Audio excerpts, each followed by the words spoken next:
morning, or depending when you're watching this, good afternoon, good evening, or good night. My name's Ross, and as always told, out of voice for radio. So today, we need to take a little bit of a look at a couple new Pokemon cards that are going to be coming along in Chilling Reign. Well, Jet Black, Poltergeist, and Silver Lance for Japan, but for us, Chilling Reign. We've got a new Zarude that we need to be having a little bit of a chat about, and a new Pokemon tool, which is really kind of interesting indeed. Now, our translations here do come from the lovely Antoine Boulet. I'm assuming by now most of you probably guessed that. And we need to start off having a look at the Zarude. And if we take a look at the basics, what we've got here is 130 HP, which is what we're looking for from a basic Pokemon, a big basic Pokemon. General rule is that there's so many Pokemon that naturally hit 120, things like Donphan for instance, that having that extra 10 can be absolutely crucial in getting that little bit of survivability.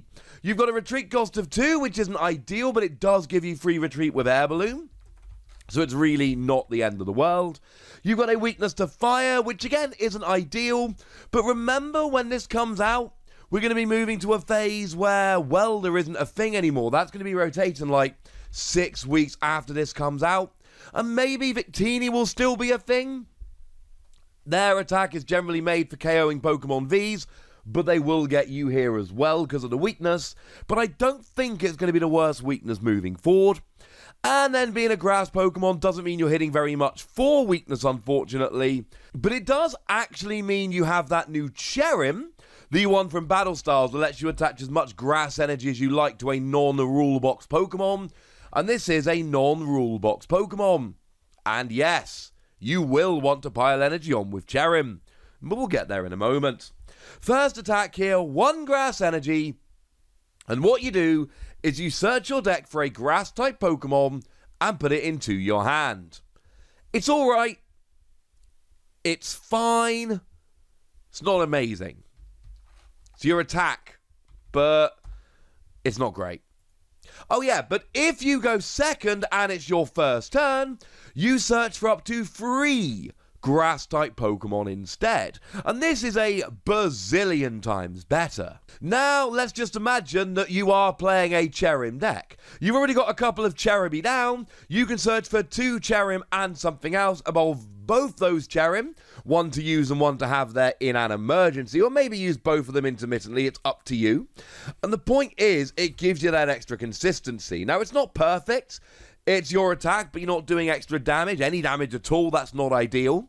And of course, you're putting it to your hand. So if your opponent plays something like a Marnie or a Reset Stamp, although remember, Reset Stamp will also be rotating around about the time this comes out, that's going to suck because you're using your attack for the turn to not do very much at all. It's not ideal. But it's a nice consistency attack. I think if you're trying to really build your deck around this, it could be a little bit of an issue. Obviously, we did see a lot of success for this a little while ago when we had Alolan Vulpix. But the difference with Alolan Vulpix was it was for 0 energy, so you could start putting your energy elsewhere and it didn't feel quite so bad. But people did use that attack a lot. This is 4 in energy, which is obviously not perfect. The other great thing about Alolan Vulpix, of course, was you could use your energy for the turn to retreat whatever was in the active and then put this active and still use Beacon because it was for 0 energy. But we've seen attacks like this work in the past. It could work again. By far the better thing as far as I'm concerned is free colorless energy, 60 damage, plus 20 more for each grass energy on this Pokemon. And generally speaking, what I would tend to say about this is, well, it's not particularly great. You got to pile energy on. Are you really going to be able to get the energy on as easy as you might like? And the answer could be no, except remember that Cherim is a thing. So now, you just get to pile energy on with Cherim and smash. Worth pointing out, of course, that we do have Energy Recycler now. Got reprinted in Battle Styles, and that is an item card that will put 5 basic energy cards from your discard pile into your deck, which is pretty gosh darned awesome. And that means you're going to be able to get that energy back a bit more effectively. And there is an argument here that this is starting to become very, very nice with Cherim. Now, is it going to be enough? I honestly don't know. If you take just a bog standard Pokemon V, take something like, I don't know, Centiskorch. Well, Centiskorch has got 210 HP, so you basically need to do 220, because you're always going to be hitting an even number here, unless you use something like Vitality Band, which we're not going to worry about for the purposes of this discussion. So essentially, you're doing 60 base, you need to do 160 extra, you need to add 8 energy. You put 8 energy on here, you do 220, and incidentally, that won't just get Centiskorch, that'll get basically any Pokemon V. Is that good enough? Because when I look at this, I just think Tapu Bulu. But then again, Tapu Bulu only does 160. Now, it's 160 for free energy, which is far more... well, it's far more efficient, but it does have that upper limit. You have to discard, but you're going to... the problem is, you're going to lose this Zarude sooner probably rather than later. It does not have infinite HP. And you really want to put 8 energy on and then get it KO'd, I'm not sure you do. Or you play Maractus and flip coins and cross your fingers. I like this, but I think if you want to get up to the big numbers, if you really want to get up to one-hit KOing Vs and VMAXs, it is going to be a struggle. It's got a nice first attack for setup, but it is easily messed with. It's got a nice second attack with Cherim, but I fear it takes a bit too long to get the energy on. So I'm giving this an ordinary, everyday, run-of-the-mill garden variety free Wassies. I don't think this is a bad card at all, but I worry that there's nothing in here which is going to be quite good enough. That doesn't mean it's bad. It means that it's not quite good enough. But we do have a lovely new Pokemon Tool card as well, which I do think is going to see a bunch of play, potentially. What we've got is Fireproof gloves. They're blatantly just oven mitts, and I love this. And according to the lovely Antoine Boulet, this is an item card that reads, attacks from the Pokemon this card is attached to deal 30 more damage to your opponent's active Fire-type Pokemon.